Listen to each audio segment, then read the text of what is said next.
ओम नमः शिवाय. ओम गजाननं भूतगणादिसेवितं कपितजम्बोफलचारुभक्षणं उमासुतं शोकविनाशकारणं नमामि विघ्नेश्वरपादपङ्कजं. शिवानन्दं शिवरूपं गुरुसाक्षात् शिवस्वयं संसारशोकहर्तिं ध्यता शिवानन्दरूपं ब्रह्मविद्याप्रदायकं साकरे वंशप्रवर्तितं जीवशिवाय भवति ज्ञानेन तत्पदं बोधितं. जय मंगलम जय नमः पार्वतीपते शिव हर हर महादेव. वंदे श्रीमद्रामं सद्गुरुमती शांती शीतया श्लेष्ठं कामादिराक्षसारी भवजलध तत्वबोधसेतुकरम्. ओम तत्सत् प्रब्रह्मणे नमः. संत शिरोमणी मन्मथ स्वामी महाराज की जय. सद्गुरु सिद्धारूढ स्वामींच्या चरणी वंदन करून श्रोत्रिय ब्रह्मनिष्ठ सद्गुरू शिवानंद स्वामी परभणीकर माझ्या हृदयामध्ये स्थापित करून सद्गुरू पंडित पीतांबरजींना वंदन करून जगद्गुरू शंकराचार्यांना वंदन करून जगद्गुरू पंचाचार्यांना वंदन करून त्रिकालवंदनीय गुरुमाऊली लिंगायक्य गुरुमालिंगेश्वर शिवाचार्य महाराज यांच्याही चरणी अनंत कोटी प्रणिपात करून श्रोत्रिय ब्रह्मनिष्ठ सद्गुरू महादेव कुंभार अप्पाजी यांच्याही चरणी कोटी कोटी प्रणिपात करून पंचीकरण ग्रंथामध्ये प्रवेश होऊया. 151 पान नंबरवर. तर काल आपण बघितलं यज्ञवल्क्य मुनींनी आपली बायको मैत्रेयी हिला उपनिषदाचा बोध केलेला आहे, म्हणजे ज्ञान दिलेलं आहे. यज्ञवल्क्य ऋषी जेव्हा संसार सोडून अरण्यामध्ये जाऊ लागले ब्रह्मज्ञान प्राप्त करून घेण्यासाठी, संसारातून विरक्ती होऊन जाऊ लागले, तेव्हा यज्ञवल्क्य ऋषीकडे धन भरपूर होतं आणि यज्ञवल्क्य ऋषींना 2 बायका होत्या. त्याच्यातली एक मैत्रेयी. ही मैत्रेयी जी होती, दुसरी कात्यायनी. धन जी होतं यज्ञवल्क्य ऋषींनी आपल्या 2 जी पत्न्या होत्या, 2 बायका होत्या, त्यांना अर्ध धन वाटून द्यायचं ठरवलं. दोघींना अर्ध धन देऊन आता मी प्रपंचातून विरक्त होऊन ब्रह्मज्ञान आत्मज्ञान माझं सार्थक करून घेण्यासाठी जाणार आहे असं म्हणू लागले. तेव्हा मैत्रेयी जी होती पत्नी त्यांची, जी की त्यांनी उपनिषदाचा उपदेश तिला केलेला आहे, ती मैत्रेयी म्हणू लागली, एवढा सुखी संसार सोडून, एवढी धनसंपत्ता सोडून तुम्हाला ब्रह्मज्ञान प्राप्त करून घ्यायचं म्हणून तुम्ही जाऊ लागलेला आहात. ह्याचाच अर्थ असा होतो की ह्याच्यापेक्षा सुद्धा त्या ज्ञानामध्ये सुख असायला पाहिजे. इथलं सोडून, एवढं सगळं वैभव सोडून तुम्ही जात आहात, तर सुख असेल तेव्हाच जातं ना माणूस. काहीतरी ह्याच्यापेक्षा विशेष तिथं असलं पाहिजे, तेव्हाच तुम्ही जात आहात. मग तुम्ही जे ब्रह्मज्ञान म्हणता ते ब्रह्मज्ञान मला सुद्धा सांगा, असं मैत्रेयी म्हणू लागलेली आहे.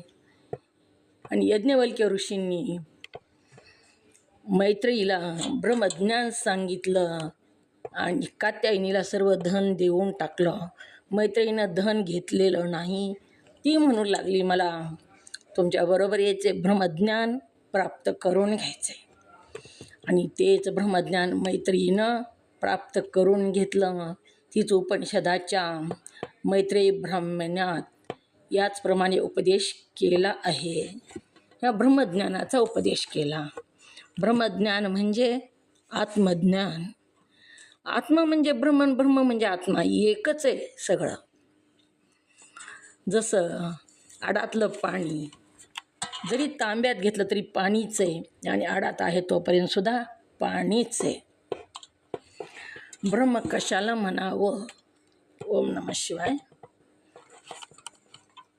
हात वरी करा. ब्रह्म कशाला म्हणावं? जयश्रीताई, कशाला म्हणावं ब्रह्म? ओम नमः शिवाय ताई, तुमच्या चरणाला साष्टांग नमस्कार. ब्रह्मांडामध्ये भरलेल्या चैतन्य, ब्रह्मांडामध्ये ओतपोत भरलेल्या चैतन्याला ब्रह्म असे म्हणावे. ओम नमः शिवाय ताई. आणि आत्मा कशाला म्हणावं? ओम नमः शिवाय ताई, देहामध्ये नखशिकांत भरलेल्या चैतन्याला आत्मा असे म्हणावे. ओम नमः शिवाय. ओम नमः शिवाय. मग ब्रह्म आणि आत्मा वेगळा नाही, एकच आहे. म्यूट करा. जसं म्यूट करा जयश्रीताई. समुद्रातलं पाणी आहे, भरपूर पाणी समुद्रामध्ये. तर समुद्रातलं पाणी म्हणजे ब्रह्मासारखं सगळीकडे भरलेलं, आणि तेच आपण आपल्या कळशीमध्ये घड्यामध्ये भरलं तर ते घड्यामधलं पाणी झालं, म्हणजे आत्मचैतन्य देहामध्ये आलं. म्हणून आत्मा असं आत आलं म्हणून आत्मा म्हणू लागलो. पण ब्रह्म आणि आत्मा वेगळा नाही, एकच आहे. ब्रह्मचैतन्य आणि आत्मचैतन्य वेगळं नाही, एकच आहे. हीच ब्रह्मज्ञान मैत्रिणीनं प्राप्त करून घेतलेलं आहे. तर आपण काल बघितलं, जागृत, स्वप्न आणि सुसुप्ती या तीनही अवस्थास तू साक्षी आहेस. अन्नमय, प्राणमय, मनोमय, विज्ञानमय आणि आनंदमय या पाचही कोशाहून तू निराळा, तू आत्मा सच्चित आनंदरूप आहेस असे ठरले. यासाठी भाशिषा अशा ज्ञानाने तुला मोक्ष मिळेल या संशयच नाही. कोणत्या ज्ञानाने मोक्ष मिळेल? अशा ज्ञानाने मोक्ष मिळेल यात संशयच नाही. शिष्याला सद्गुरू सांगू लागलेले आहेत, हे जर ज्ञान तू प्राप्त करून घेतलंस तर तुला मोक्ष नक्की मिळेल, ह्यात संशय कसला सुद्धा नाही. पण कोणतं ज्ञान प्राप्त केल्यानंतर मोक्ष मिळेल? ओम नमः शिवाय येईल का लक्षात? सांगा बरं, कोणतं ज्ञान प्राप्त केल्यानंतर मोक्ष मिळेल? इथं सांगितलेलं सांगायचं, इथं आता आलेलं. मीनाताई, अपरोक्ष ज्ञान,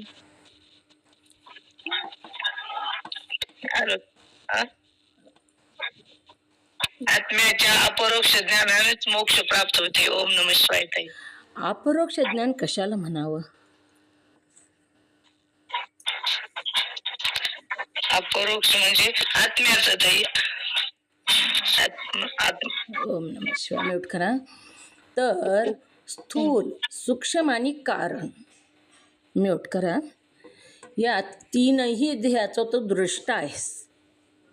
म्हणजे स्थूल देह जो हाताला लागतो, डोळ्याला दिसतो, तो स्थूल देह.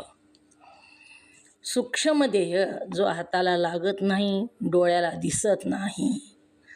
कारण देह, स्थूल आणि सूक्ष्म या दोन्हीला कारण असणारा 3 आकडा, 1 2 असल्यानंतरच 3 येतो, असा 3 आकडा स्थूल आणि सूक्ष्म या देहाला कारण असणारा कारण देह. या तीनही देहाचा तो दृष्टा आहेस. कोणतं ज्ञान प्राप्त व्हायला पाहिजे? या तीनही देहाचा तू दृष्टा आहेस. दृष्टा म्हणजे त्याच्यापेक्षा वेगळा आहेस आणि त्याला जाणतोस, पाहतोस. स्थूल देहाला, सूक्ष्म देहाला आणि कारण देहाला, तिन्ही देहाला तू जाणतोस, म्हणून तू त्याच्यापेक्षा वेगळा, त्याचा दृष्टा आहेस. ही एक ज्ञान प्राप्त व्हायला पाहिजे. पुन्हा अन्नमय, प्राणमय, मनोमय, विज्ञानमय आणि आनंदमय या पाचही कोशाहून तू निराळा आहेस. ही 5 कोशासुद्धा तू नाहीस, तर तू त्याच्यापेक्षा वेगळा, तू कोणीच आत्मा आहेस. सच्चित आनंद रूप आहेस. तिन्ही अवस्थेला तू जाणतोस. जागृती, स्वप्न आणि सुसुप्ती या तीनही अवस्थेपासून तू वेगळा आहेस. स्थूल सूक्ष्म कारण तीनही ध्येयापासून तू वेगळा आहेस. आणि 5 कोशापेक्षा सुद्धा तू वेगळा आहेस. हे ज्ञान झालं की त्याला काय म्हणावं? मोक्ष मिळतो, याला संशयच नाही. ह्याच्यापासून वेगळं निघालं की मोक्ष मिळतो असं सद्गुरू सांगू लागलेले आहेत. कशापासून वेगळं निघाल्यावर मोक्ष मिळतो असं सद्गुरूंनी सांगितलं? ओम नमः शिवाय. कशापासून वेगळं निघाल्यावर मोक्ष मिळतो असं सद्गुरू सांगत आहेत इथं. बोला मीनाताई. ओम नमः शिवाय ताई. तुमच्या चरणाला वंदन. सूक्ष्म, स्थूल, सूक्ष्म आणि कारण या तिन्ही देहाचा तू द्रष्टा आहेस. याच्यापासून वेगळं निघालास तर याच्यातून सुद्धा मोक्ष मिळतो. आणि जागृती, स्वप्न आणि सुषुप्ती या तिन्ही अवस्था तू साक्षी आहेस. याच्यातूनही तू वेगळा निघालास, तू आत्मा. याच्यातून वेगळा निघालास तुला मोक्ष मिळेल. अजून अन्नमय, प्राणमय, मनोमय आणि विज्ञानमय आणि आनंदमय या तिन्ही कोशावरून तो निराळा, तो आत्मा सच्चिदानंद रूप आहेस. या ज्ञानानेच तुला मोक्ष मिळेल. ओम नमः शिवाय. ओम नमः शिवाय. कोश किती आहेत? कोश किती कोश आहेत? 5 आहेत. 3 कोश तुम्ही मला 5. विचारलं. ओम नमः शिवाय. बरोबर आलं. ह्या 5 कोशाहून निघायला पाहिजे. 3 देह, 3 अवस्था आणि 5 कोश ह्याच्यापासून वेगळा निघालास की तुला निश्चित मोक्ष प्राप्त होईल असं सद्गुरू सांगत आहेत. लक्ष्मीताई बोला, येले का लक्षात? कशापासून वेगळं निघाल्यास मोक्ष होईल? हात वरी केलता म्हणून विचारलं. हो, ओम नमः शिवाय ताई. हे मीनाताईंनी सांगितले का? तुम्ही सांगा. आलं लक्षामध्ये? तुम्ही सांगा. हा, सांगितलं तरी सांगायचं म्हणजे पाठ होतंय. ठीक आहे. या तिन्हीचा तू द्रष्टा आहेस. कोणत्या तीन? सूक्ष्म, स्थूल, सूक्ष्म, स्थूल आणि कारण देह या तिन्हीचाही तू द्रष्टा आहेस. जागृत, स्वप्न आणि सुषुप्ती या तिन्ही अवस्थांचा तू साक्षी आहेस. आणि अन्नमय, प्राणमय, मनोमय, विज्ञानमय, अन्नमय, प्राणमय, मनोमय, विज्ञानमय आणि आनंदमय या 5ही कोशावरून तू निराळा आहेस. आणि तू आत्मा सच्चिदानंद स्वरूप आहेस. म्हणून तू तुला या ज्ञानानेच मोक्ष मिळेल, यात काही शंकाच नाही. बरं. ओम नमः शिवाय. हे जर ज्ञान तुला प्राप्त झालं तर तुला नक्की मोक्ष मिळेल, ह्यात काही सुद्धा शंका त्यांच्यासारखं एवढं व्यवस्थित सांगता येईल पण लक्षात आलं. ओम नमः शिवाय. बरोबर आलं. हो, हा. ओम नमः शिवाय. जागृती अवस्थात सुद्धा मी नाही, म्हणजे स्वप्न सुसुप्ती काहीच मी नाही. म्हणजे कसं करायचंय बघा, जागृत आपण आहोत पण झोपेतल्यासारखं अवस्था झाली पाहिजे. म्हणून सांगितले 10 जन्म घ्यावं लागतात ब्रह्मज्ञान प्राप्त करून घेण्यासाठी. हळूहळू पुढे जायचे, आपल्याला आनंदापर्यंत पोहोचायचे. आनंदाचा जो स्कंद आहे, जो आनंद रूप आहे, त्याच्यापर्यंत आपल्याला जायचं. एकाला महाग टाकीत जायचंय. एक जर आपण त्याचा अभ्यास केला आणि ती जर आपल्यात रुजलं तर आपण थोडं निघून आपोआपच जातं बघा. त्याला घालवण्याचा जास्त प्रयत्नसुद्धा करण्याची गरज नाही. ज्ञान होत गेलं की एकदाच जात नाही, तितकं सोपं नाही, पण अशक्यसुद्धा नाही. ते निघून गेल्याशिवाय राहत नाही. आपण आपल्या आत्मस्वरूपापर्यंत पोहोचल्याशिवाय राहत नाही, पोहोचतोच. तर आता आत्म्याच्या अपरोक्ष ज्ञानाने मोक्ष प्राप्त होतो, यास ब्रह्मनामावलीचे प्रमाण सांगतो. आता परोक्ष ज्ञान कशाला म्हणावं? हातवरी करा. परोक्ष ज्ञान कशाला म्हणावं सांगू का मी? हो सांगा. सच्चिदानंद रूप ब्रह्म मीच आहे, त्याला अपरोक्ष ज्ञान असे म्हणावे. हातवरी करता येतो ना काकू, काल केला होता, मग आज का न करीना हातवरी? बोलण्यापेक्षा हातवरी केलेला सोपा आहे. तुम्हाला विचारलं काय होतं काकू? ओम नमः शिवाय. मुद्रिकाताई महाजन काय विचारलं होतं? नंदा काकी काय विचारलं होतं? प्रश्न कोणता विचारला होता?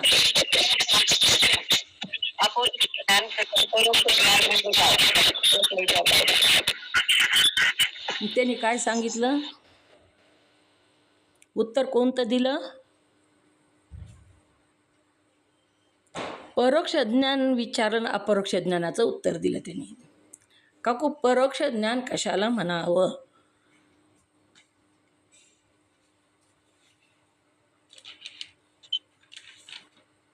ओम नमः शिवाय. जयश्रीताई परोक्ष ज्ञान कशाला म्हणावं?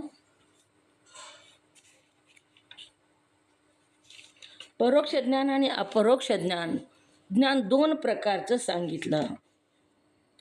परोक्ष ज्ञान म्हणजे सच्चित आनंद रूप आत्मा आहे, याला काय म्हणावं? परोक्ष ज्ञान. सच्चित आनंद रूप आत्मा आहे म्हणजेच परोक्ष ज्ञान. आणि सच्चित आनंद रूप आत्मा मीच आहे असा मनाचा दृढ निश्चय, नुसतं तोंडानं म्हणायचं नाही, पोपटपंची नाही. सच्चित आनंद रूप आत्मा मीच आहे असा आपल्या आपल्या मनाचाच निश्चय करायचा. इथं लोकाला सांगायचं काहीच नाही. आपला आपण करावा विचार. आपलाच विचार आपल्याला करायचा आहे, दुसऱ्याला दाखवण्यासाठी इथं काहीच नाही.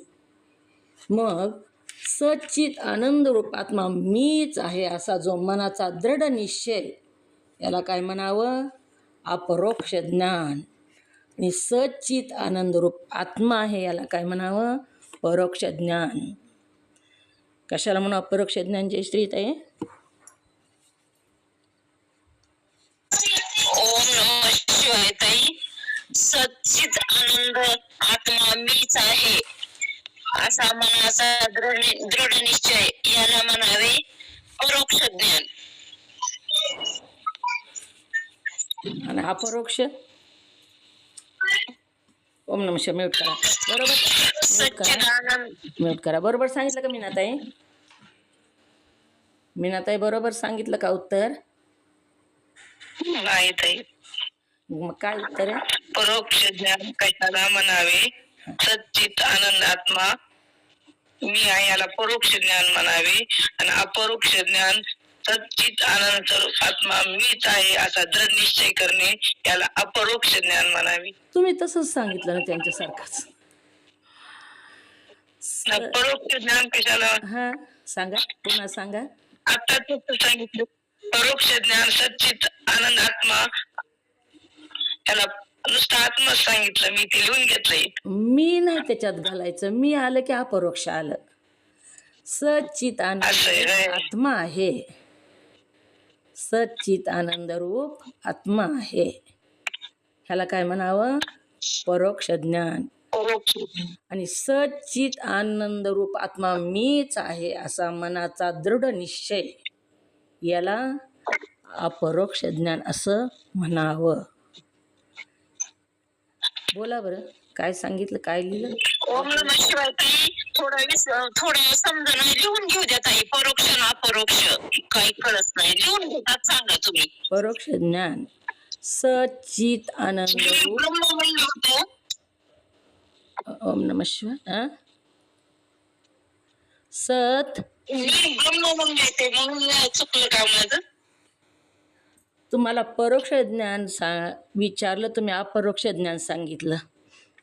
परोक्ष ज्ञान म्हणजे सच्चित आनंदरूप आत्मा आहे, म्हणजे साखर गोड आहे असं लोकांनी सांग म्हणजे परोक्ष ज्ञान.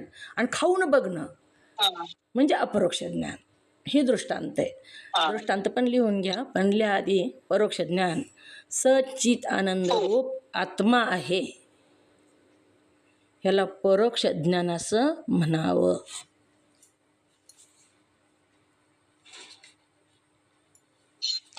सत चित आनंदरूप आत्मा आहे. परोक्ष ज्ञानाची व्याख्या. सच्चित आनंदरूप आत्मा आहे. अपरोक्ष ज्ञान. सत चित आनंदरूप आत्मा मीच आहे. चकारात्मक मीच आहे.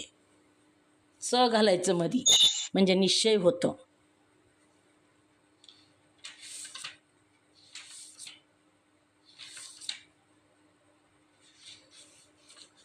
असा मनाचा दृढ निश्चय ह्याला अपरोक्ष ज्ञान असं म्हणावं.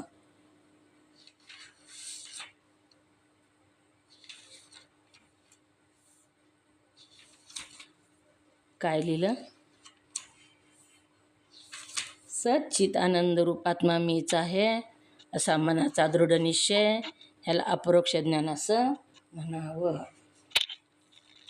ओम नमः शिवाय. ताई तुमच्या चरणाला वंदन. परोक्ष ज्ञान कशाला म्हणावे?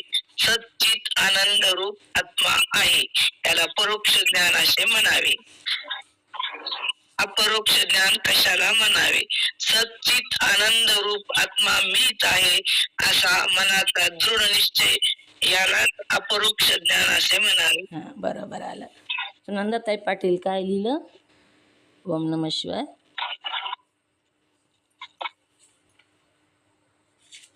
वाचून दाखवा काकू. अपरोक्ष ज्ञान मी तसं जरा लिहून घेतलंय. सच्चिदानंद रूप आत्मा मीच आहे, अपरोक्ष ज्ञान.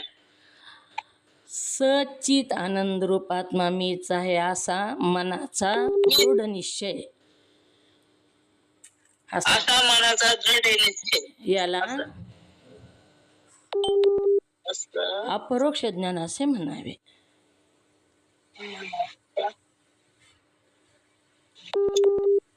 सच्चित आनंद रूप आत्मा आहे ह्याला परोक्ष ज्ञान म्हणावे. घेतलं.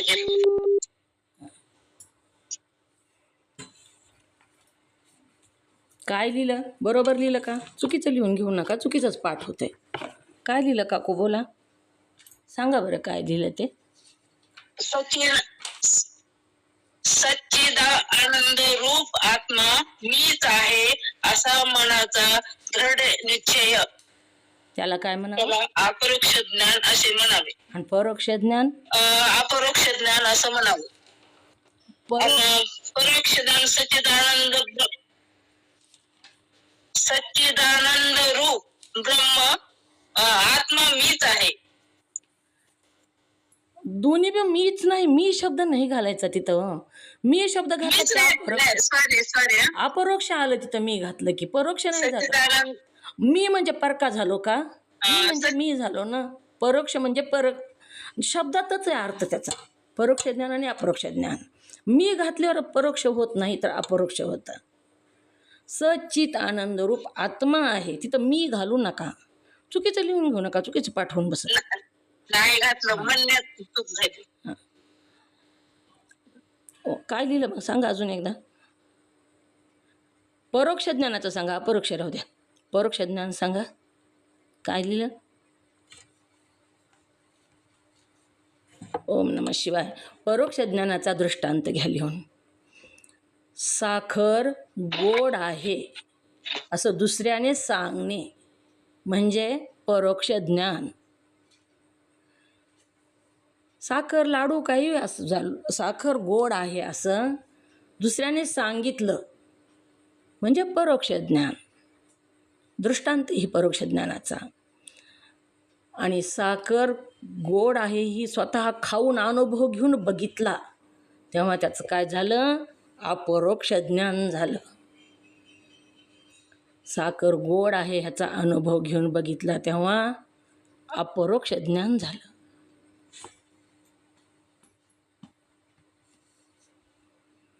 मी आता आलं का लक्षात?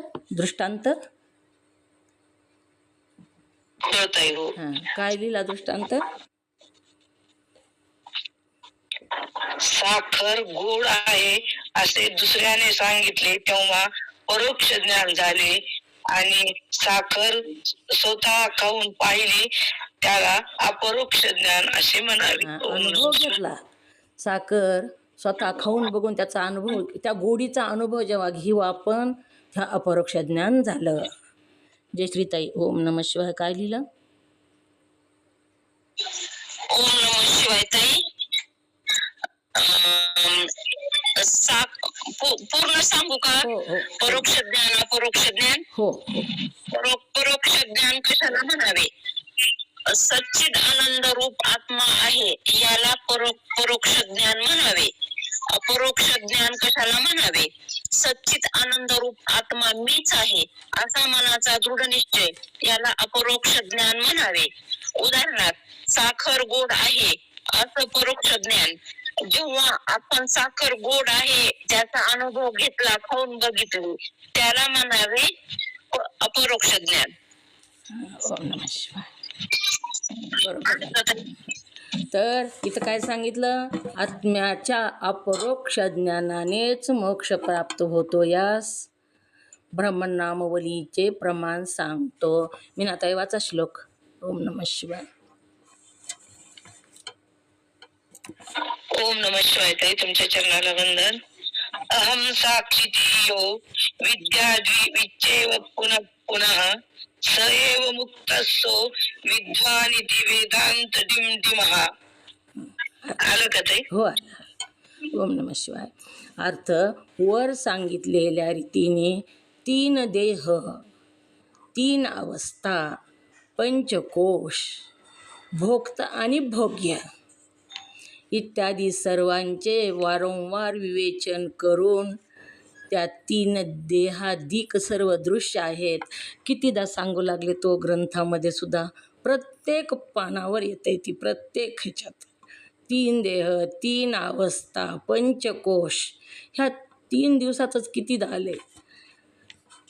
या 3 देह आणि 3 अवस्था, पंचकोश, भोक्ता आणि भोग्य इत्यादी सर्वांचे वारंवार विवेचन करून ती देहाधिक सर्व दृश्य आहेत. देहाधिक म्हणजे ही सर्व दृश्य आहे आणि मी ह्यापेक्षा वेगळा आत्मा आहे ही सांगतात. आता इथं काय सांगितलं? 3 देह. कोणते 3 देह मुद्रिकाताई महाजन? 3 देह कोणते? सूक्ष्म देह, पहिला स्थूल देह देह, सूक्ष्म देह. पहिला सूक्ष्म देह नाही. लाईनीनं नीट सांगा. नाही काय झालं? स्थूल देह, सूक्ष्म देह, कारण देह, हे स्थूल 3 देह आहेत. हे 3 देह आहेत. त्या 3 देहावरून मी आत्मा कसा आहे? वेगळा आहे. लक्ष्मीताई 3 अवस्था कोणत्या? ओम नमः शिवाय. 3 अवस्था. जागृती, स्वप्न आणि सुषुप्ती. हां, या 3 अवस्था. ह्या 3 अवस्थाहून सुद्धा मी कसा आहे? मी आत्मा. कसा आहे आत्मा? मी निराळा आहे. हां, निराळा आहे, वेगळा आहे मी. निराळा आहे. हां. 5 कोश कोणते? ओम नमः शिवाय. सांगू ताई? ओम नमः शिवाय. हो सांगा. सांगू मी? हो सांगा. अन्नमय 1, प्राणमय 2, मनोमय 3 आणि विज्ञानमय 4 आणि आनंदमय हे 5 कोश आहेत. प्राणमय कोश, अन्नमय कोश, प्राणमय कोश, मनोमय कोश, विज्ञानमय कोश आणि आनंदमय कोश असे 5 कोश आहेत. त्या 5 कोशाहून सुद्धा मी निराळा आहे. भोक्ता आणि भोग्य इत्यादी सर्वांचे. भोक्ता म्हणजे भोग जो घेतो तो, म्यूट करत आहे, जो भोग घेतो तो, आणि भोग्य वस्तू. भोग्य वस्तूसुद्धा मी नाही आणि भोगतासुद्धा मी नाही. आता देहावर आपण वस्त्र घातले तर देहावर घातले, मग ध्येयसुद्धा मी नाही, जो भोगता आहे. जी वस्त्र आहे तीसुद्धा मी नाही. भोग्य वस्तूसुद्धा मी नाही आणि भोगताही मी नाही. दोन्हीपेक्षासुद्धा वेगळा आहे. एखादा अलंकार आणला, तो शरीरावर घातला, मग त्याचा त्या अलंकाराचा भोग कुणी घेतला? ओम नमः शिवाय. अलंकाराचा भोग कुणी घेतला? स्थूल देहाला घेतला ताई. हां. स्थूल देह ओम नमः शिवाय. मग स्थूल ध्येय भोगताय का भोग्य आहे? मुद्रिका ताई बोला. भोगताय ओम नमः शिवाय. भोगताय. हां, स्थूल ध्येय भोगताय आणि भोग्य काय आहे इथं? भोग्य वस्तू काय? अलंकार. अलंकार भोग्य वस्तू. हां, अलंकार ताई. भोगता स्थूल ध्येय आहे आणि अलंकार ही भोग्य वस्तू आहे. मग भोगताही मी नाही आणि भोग्यही मी नाही इत्यादी सर्वांचे वारंवार विवेचन करून ती ध्येयाधिक सर्व दृश्य आहेत आणि आपण त्या सर्वाचा दृष्टा आहो, साक्षी आत्मा आहो असे जो पुरुष निश्चयाने जाणतो, म्हणजे निश्चयाने त्याला जाणून घेतो, तो अखंड मी आत्मा आहे ह्याच्यामध्ये राहतो. मी देह आहे असं आपण मानत नाही. तोंडानं म्हणणं किती सोपं आहे हो, पण खरं खरं आपल्यात बांधले का? आपली आपली परीक्षा आपण बघायची असते बघा. आपण देहावरची आसक्ती सुटू लागली का? आपल्याला कुणी काय बोलल्यावर क्रोध येतो का? क्रोध आला तर देहाची आसक्ती सुटली नाही. आपल्याला कोणी काय बोललं तर वाईट वाटू लागलं मनाला तर देहाची आसक्ती सुटली नाही. दोघांचे भांडणं लागले आणि आपण बघू लागलो. दोन व्यक्तीचे भांडणं लागले, आपण बघू लागलो. त्यांचेच भांडणं लागलेले आहेत. आणि जेव्हा त्याच्यातला एक व्यक्ती आपल्यालाच बोलू लागला तर आपण गप्प बसतो का? ओम नमः शिवाय. मीनाताई गप्प बसतो का? आपल्यालाच त्याच्यातला एक नाही ग बसत बोलतो ताई तर. मग देह हो. बोलतो, मग इथं देहाची आसक्ती आहे का नाही? देहाला मी समजलं का नाही?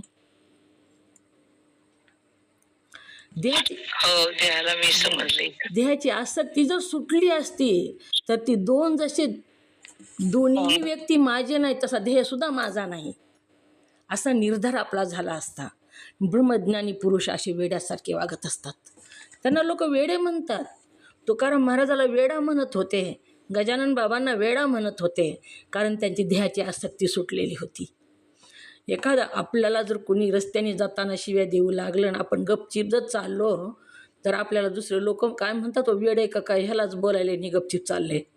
म्हणजे त्याला उलटं बोललं तर शहाणं, नाहीतर वेड. मग वेडा झालो त्याच्यामुळंच सांगितलं आहे, जेव्हा सगळी आसक्ती सुटून जाते, आपण वेड्यासारखं वागतो, तेव्हाच त्याला ब्रह्मज्ञान प्राप्त झालेलं असतं. लक्ष्मण महाराजांनी सुद्धा म्हणूनच शेवटचा अभंग लिहिला, वेडा झालो. म्हणजे काहीच त्याच्यामध्ये राहिलेलं नसतं. पिशवी घेऊन बाहेर गेला, बाजारात गेला आणि काहीच न घेता माघारी जर आला तर काय म्हणतो, येडायस का? काही पिशवी घेऊन गेलं आणि काहीच न घेता परत आलं, येडं काय की? तसंच वेडं होतं. कोणाला कुठंच काही मागत नाही, ते त्याच्या मागणीचं द्वार बंद झालेलं असतं आणि तो स्वतःच्याच आनंदामध्ये तो रमून गेलेला असतो. त्यानं अनुभव घेतलेला असतो त्या आनंदाचा. पुढी आत्म्याचा आनंद आपल्याला चाकायचा आहे, ती चाखून बघायचा आहे, पण ती कसं अपरोक्ष ज्ञान झाल्याशिवाय त्याची चव कळत नाही. त्याची चव कळायची असेल तर इथलं सगळं सोडावं लागतं. एक मुंगी, घाणीतली मुंगी आणि साखरातली मुंगी. घाणीतल्या मुंगीला साखरातल्या मुंगीनं आमंत्रण दिलं, अगं इकडं ये, शेणातली होती मुंगी, माझ्याकडं ये, इथं खूप गोड साखर आहे. तिथं काय बसलीस त्या घाणीमध्ये. पण तिला काय वाटलं, तिथं जाऊन खायला जर काय नाही मिळालं तर, म्हणून तिनं तोंडामध्ये तीच घाण आणली आणि म्हणू लागली, मिठातली मुंगी, समजा मिठातली आणि साखरातली, मिठाचा खडा तोंडात घेऊन गेली आणि तिथं त्या साखरातल्या मुंगीनं तिला मेजवानी देऊ लागलेली आहे ती साखराची. पण ती मिठातली मुंगी काय म्हणते, अगं इथं सुद्धा खरटच लागायले सगळं. मग तिनं कुठलं आणलेलं होतं तर तिथलंच आणलेलं होतं. तसंच आपण प्रपंचातलं घेऊन जर ब्रह्मज्ञान ऐकू लागलो तर खरटच लागतं ते. तिथं आनंद प्राप्त होत नाही, त्या साखराचा अनुभव येत नाही. जेव्हा आपण ही प्रपंचातलं सगळं बाजूला सारून आपल्या आत्म्यामध्ये रमून जाऊ, आपल्या आत्म्याचा आनंद घेऊ, त्यावेळेसच तिथली गोडी आपल्याला कळते. म्हणून थोडं थोडं थोडं इकडचं सोडावं लागतं, अपेक्षेचं दार बंद करावं लागतं. ईश्वराकडे जी मागणी आहे ती मागण्याचं दार बंद करायचं. घरामध्ये कुत्रं येऊ नये, मांजर येऊ नये म्हणून किती काळजी घेतो आपण. मनरूपी बाळ सांगितलेलं आहे. ही मनरूपी जी बाळ आहे ना, ती बसतच नाही बघा एका जागेवर, इतकं फिरतं ती, कुठं जिथं नाही तिथं जातं. पण आई त्याचं किती संरक्षण करते, रस्त्यावर जाऊ नये म्हणून त्याला खेळणी देते, त्याला तिथंच रमवते. तसं सद्गुरुनाथ करतात. सद्गुरुनाथ शास्त्र सांगतं, ही पंचीकरणसारखे ग्रंथ, विचार चंद्रोदयासारखे ग्रंथ आपल्याला आपल्या मनाला ह्याच्यामध्ये रमवतात आणि बाहेर पडू नये म्हणून त्याच्यापुढेही अमृत टाकतात आणि बाहेरचंही आत येऊ नये म्हणून दार बंद करतात, मांजर कुत्र येऊ नये म्हणून. तसं काम, क्रोध, लोभ, मोह, मद, मत्सर, दंभ, अहंकार ही सुद्धा मध्ये येऊ नयेत म्हणून त्याला बंधन घालायला पाहिजे. तेव्हाच आपल्याला ह्याची गोडी कळते, त्याचा अनुभव येतो, अपरोक्ष ज्ञान आपल्याला प्राप्त होतं, नाहीतर नाही. वारंवार विवेचन करून 3 देहाधिक सर्व दृश्य आहेत आणि आपण त्या सर्वाचा दृष्टा साक्षी आत्मा आहो, असे जो पुरुष निश्चयाने जाणतो. नुसता जाणतो असं नाही म्हणले, निश्चयाने जाणतो. निश्चय होणं म्हणजे नक्की निश्चयाने जाणतो तो. दोन्ही डगरीवर हात नाही, दोन्ही डगरीवर ठेवीत हात होई घात ध्येयाचा. आरत गाबुळं नाही इथं. आरत गाबुळं कसं असतं, खाण्याच्या बी लायकीचं नाही, फेकून देण्याच्या बी लायकीचं नाही. धड फेकून द्यावा तर ती गाबुळं असतं, खावा तर पिकलेलं नसतं, असं नाही. तर पक्क निश्चय, निश्चयाने जाणतो तो मुक्त आहे आणि तोच विद्वान आहे. कोणाला म्हणावं विद्वान? ज्याचा निश्चय झालाय तोच विद्वान आहे. नुसतं तोंडानं पाठ केलं म्हणजे विद्वान नाही, तर ज्यानं अपरोक्ष ज्ञान प्राप्त करून घेतलेलं आहे, ज्यानं साखर खाऊन बघितली, लोकांना सांगितलेली निस्ती नाही, त्यानं त्याचा अनुभव घेतला आहे, खाऊन बघितली. तसं मी आत्मा आहे ह्याचा निश्चय त्यानं अनुभव घेतला आहे, त्यालाच मुक्त असं म्हणता येतं आणि तोच विद्वान आहे. त्यालाच विद्वानसुद्धा म्हणावं. विद्या प्राप्त झाली विद्वान असे वेदांतशास्त्राचा नगारा बोलतो. वेदांतशास्त्र मोठ्यानं नगारा म्हणजे किती मोठ्यानं नगारा वाजतो मंदिरातला, तसा वेदांतशास्त्रातला नगारा मोठ्यानं सांगू लागलेलं आहे वेदांतशास्त्र. त्याला ज्ञान असं कशाला ज्ञान म्हणावं, ती विद्वान कुणाला म्हणावं, कुणाला म्हणावं विद्वान? ओम नमः शिवाय. मीनाताई आलं का लक्षात? विद्वान कुणाला म्हणावं? जीव ब्रह्मज्ञान, जीव जन्म मरणाचं दुःख दूर त्याला विद्वान म्हणावं का ते? म्यूट करा. ज्यानं जीव ब्रह्मज्ञान ऐक्य सांगतात त्याला विद्वान म्हणाल का? नाही, म्यूट करा. ज्यांनी आत्म्याचं अपरोक्ष ज्ञान प्राप्त करून घेतलंय, मीच आत्मा आहे असा मनाचा दृढ निश्चय ज्याचा झालाय, आताच सांगितलं इथं, अपरोक्ष ज्ञान ज्यानं प्राप्त करून घेतलंय त्याला काय म्हणावं? विद्वान म्हणावं किंवा मुक्त म्हणावं.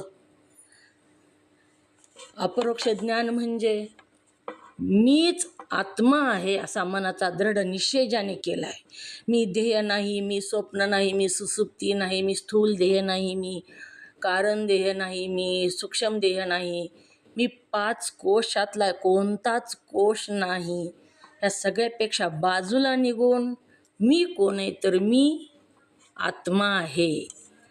आणि नुसतं तोंडानं नाही, तर मी आत्मा आहे असा मनाचा दृढ निश्चय आणि त्याचा अनुभव ज्याने घेतला त्यालाच मुक्त म्हणावं आणि त्यालाच काय म्हणावं, विद्वान म्हणावं. ज्याने आपल्या आत्म्याचा अनुभव घेतला त्याला आत्मज्ञान प्राप्त करून घेऊन मी आत्मा ह्याचा अनुभव घेतला त्याला मुक्त किंवा विद्वान असं म्हणावं. आलं का लक्षात? अवघड विषय असतात थोडे लक्षात यायला. ज्ञान प्राप्त झालं की विद्वान झाला, पण ज्ञान प्राप्त झालं तरी अनुभव आल्याशिवाय त्याचा उपयोग होत नाही. आता साखर गोड आहे गोड आहे गोड आहे म्हणलं तरी आपण खाऊन बघितल्याशिवाय अनुभव येतो का हो? अनेक जणांनी सांगितलं आपल्याला साखर गोड आहे म्हणून, पण आपण खाऊनच बघितली नाही तर त्याचा अनुभव येत नाही. जेव्हा आपण ती जिभेवर ठेवू तेव्हा त्याचा अनुभव येतो. कोणी म्हणतं गुलाबजाम गोड आहे, कोणी म्हणतं बासुंदी गोड आहे, कोणी म्हणतं बालुशाही गोड आहे. मग गोड नेमकं काय आणि ते कसं आहे, ती जेव्हा आपण जिभेवर ठेवू त्याचा अनुभव घेऊ तेव्हा आपल्याला कळतं. हा अनुभव म्हणजेच अपरोक्ष ज्ञान आहे. कुणाचा अनुभव? तर आत्म्याचा अनुभव. मी आत्मा आहे असा अनुभव घेणं म्हणजेच अपरोक्ष ज्ञान आहे. तीच मोक्ष आहे आणि तेच विद्वान आहे. असे वेदांतशास्त्राचा नगारा बोलतो. म्हणजे असे वेदांतशास्त्र सर्वांस अगदी उघड करून मोठ्याने सांगते. वेदांतशास्त्र मोठ्याने गर्जना करून सांगत आहे, तू आत्मा आहेस, तू हा देह नाहीस, 3 देह तू नाहीस, 3 अवस्था तू नाहीस, पंचकोश तू नाहीस. असा वेदांतशास्त्राचा नगारा आहे. तो मोठ्यानं ओरडून वेदांतशास्त्र आपल्याला ते सांगत आहे. पूर्वी देहत्रय अवस्थात्रय आणि कोश पंचक इत्यादीचे वर्णन केले आणि त्या देहादिकाचा आपण द्रष्टा हो असे समजणे हे विशेष ज्ञान आहे. विशेष ज्ञान कशाला म्हणावे तर 3 देह, 3 अवस्था आणि पंचकोश इत्यादीचे आत्ताच वर्णन जे केलेलं आहे त्या 3 देहाचं, 3 अवस्थाचं, पंचकोशाचं, ह्या देहादिकाचा आपण द्रष्टा हो, हेच म्हणजे आपण नाही तर आपण ह्याचा द्रष्टा हो असे समजणे हेच विशेष ज्ञान आहे. कोणते विशेष ज्ञान आहे? ओम नमः शिवाय. देहत्रय अवस्था 5 पंचकोश 3 अवस्था पूर्वी सांगितलेले देहत्रय त्या देहादिकांचा तू द्रष्टा आहे असे समजणे हेच विशेष ज्ञान आहे ताई. ओम नमः शिवाय. विशेष ज्ञान आहे. आता देहत्रय म्हणजे काय? देहत्रय तर शब्द वापरला, देहत्रय कशाला म्हणावं? देहत्रय म्हणजे अहंता ममता आणि देहादिक हे 3 देहत्रय आहेत का ते? नाही. ओम नमः शिवाय. देहत्रय कशाला म्हणावं जयश्रीताई? देहत्रय. ओम नमः शिवाय. ओम नमः शिवाय ताई सांगते.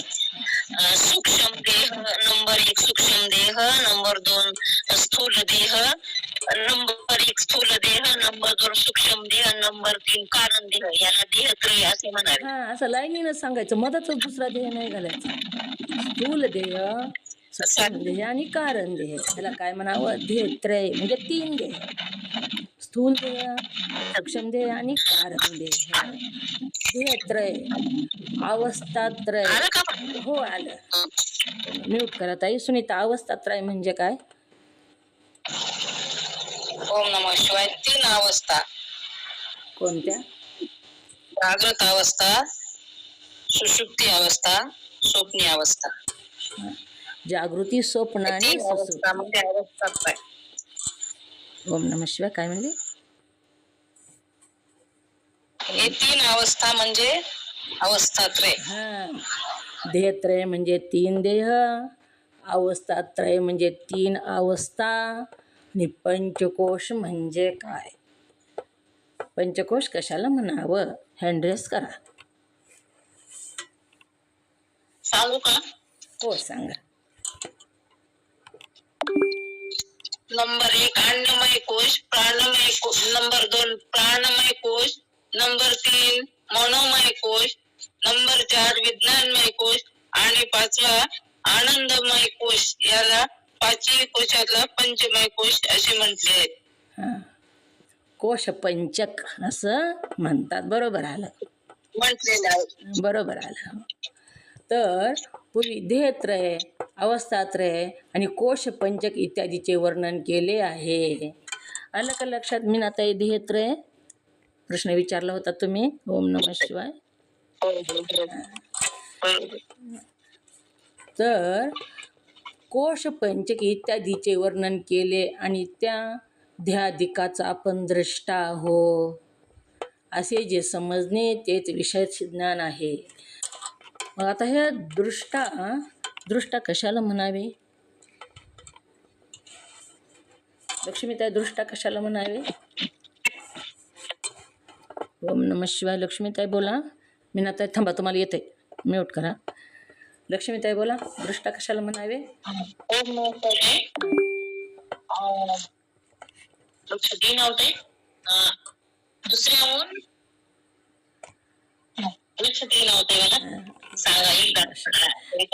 सुनीता, दृष्टा कशाला म्हणावे? म्यूट करा ताई. ओम नमः शिवाय. दृष्टाहून भिन्न राहून दृष्टाला जाणतो पाहतो त्याला दृष्टा असे म्हणावे. मग इथं कशाचा दृष्टा आहे? इथं कशाचा दृष्टा सांगितला? इथं देहदिकांचा म्हणजे 3 देहत्रयाचा, 3 अवस्थेचा, पंचकोशाचा दृष्टा आहे. कोण आहे दृष्टा? इथं आत्मा, मी आत्मा दृष्टा आहे. मी आत्मा, या सगळ्याचा मी आत्मा दृष्टा आहे. दृष्टा आहे. दृश्याहून भिन्न राहून दृश्याला जाणतो पाहतो त्याला दृष्टा असे म्हणावे. लक्ष्मी, त्या आलं का लक्षात? समोर जे आहे दृश्य, हां, मग कोणतंही दृश्य असो समोर, त्याच्याहून भिन्न राहून म्हणजे दिसणारी वस्तू दृश्य, दृश्याहून भिन्न राहून दृश्याला जाणतो पाहतो त्याला दृष्टा असे म्हणावे. दृष्टा आहेस कशा कशाचा? देहत्रय, अवस्थात्रय, कोशपंचक इत्यादिकाचे वर्णन येते आणि त्या देहादिकाचा आपण द्रष्टा आहो असे समजणे हे विशेष ज्ञान आहे. कोणतं ज्ञान आहे? ही विशेष ज्ञान आहे. विशेष ज्ञान प्राप्त झाल्यानंतर विशेष ज्ञान म्हणजेच आत्मज्ञान आहे. विशेष ज्ञान आहे असे सांगितले, पण ते विशेष ज्ञान वृत्तीजन्य असल्यामुळे ही ज्ञान कुठं होतं? वृत्तीमध्ये उत्पन्न होतं. आता वृत्ती कशाला म्हणावं? लिहून घ्या. अंतकरणाच्या परिणामाला वृत्ती असं म्हणावं. वृत्ती, अंतकरणाच्या परिणामाला वृत्ती असं म्हणावं.